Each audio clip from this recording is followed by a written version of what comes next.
राधे राधे दोस्तों। दोस्तों, ध्यान हमारे जीवन का अभिन्न अंग होना चाहिए। ध्यान के अभ्यास को हमें अपनी जीवन शैली के रूप में स्वीकार करना चाहिए।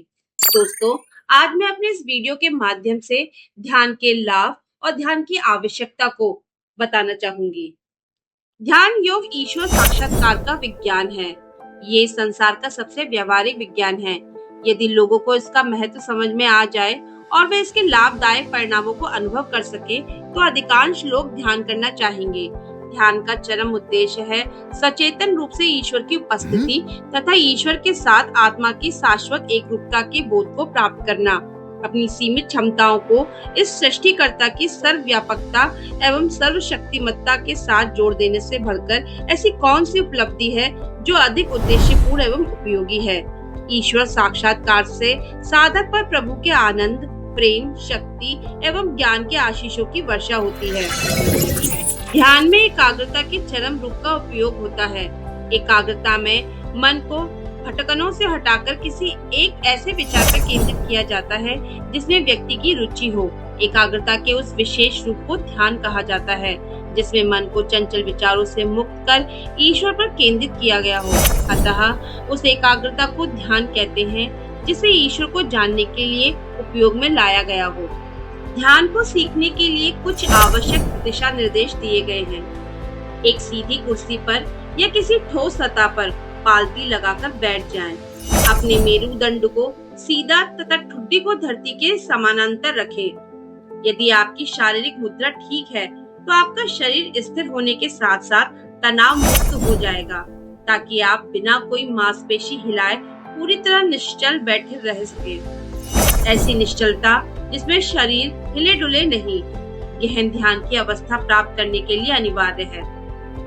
आंखों को आधा बंद करते हुए या पूरा बंद करते हुए, यदि आपके लिए अधिक आरामदायक हो तो ऊपर की ओर देखें और अपनी दृष्टि एवं मन को इस प्रकार एकाग्र करें मानो आप भ्रुकुटियों के बीच से बाहर देख रहे हो।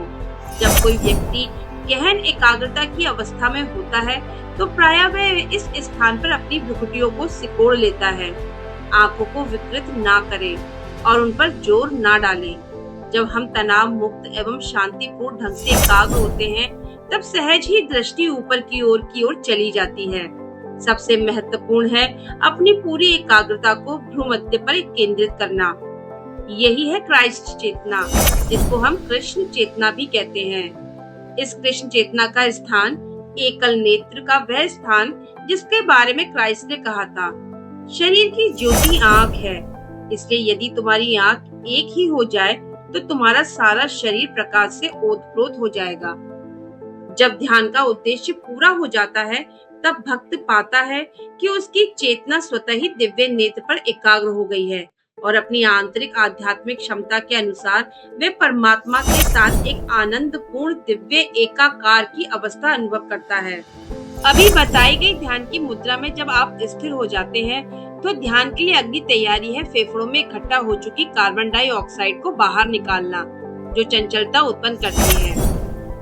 उसके बाद नाक से गहरी सांस भरें और 6 की गिनती तक पूरे शरीर को तनाव से भरें। ये दोहरे प्रश्वास के साथ मुंह से सांस बाहर निकाल दें और तनाव मुक्त हो जाएं। इसे 3 बार दोहराएं। ईश्वर के साम्राज्य में प्रवेश करने के लिए सबसे पहले तो भक्त को चाहिए कि वे बिना हिले डुले ध्यान की सही मुद्रा में बैठे, जिसमें उसकी कमर सीधी हो, और उसके बाद वे शरीर को तनाव से भरे और तनाव मुक्त करें।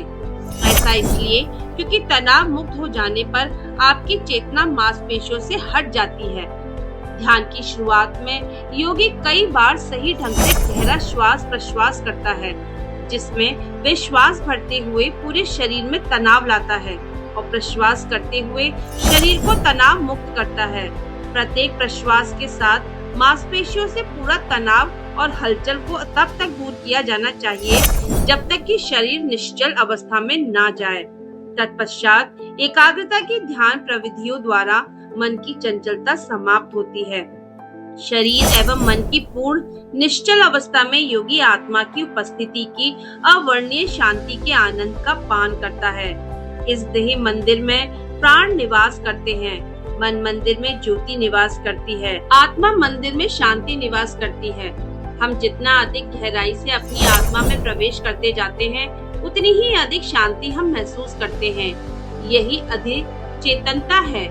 गहन ध्यान द्वारा जब भक्त इस शांति के बोध का विस्तार करता है और ये महसूस करता है कि उसकी चेतना इस शांति के साथ ब्रह्मांड पर फैलती जा रही है और महसूस करता है कि समस्त प्राणी एवं समस्त सृष्टि इसी शांति में समाये हुए हैं, तो इसका अर्थ है कि वे ब्रह्म चैतन्य में प्रवेश कर रहा है। वे उस शांति को सर्वत्र अनुभव करता है, पुष्पों में, प्रत्येक मनुष्यों में, वातावरण में।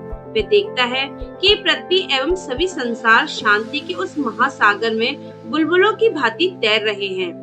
ध्यान में भक्त जिस आंतरिक शांति का अनुभव करता है, वे उसकी अपनी ही आत्मा होती है।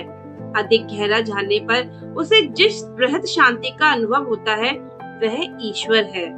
जो भक्त प्रत्येक वस्तु के साथ एकाकार का अनुभव करता है, वह अपनी अनंत आंतरिक अनुभूति के मंदिर में ईश्वर को स्थापित कर लेता है। जय श्री कृष्णा।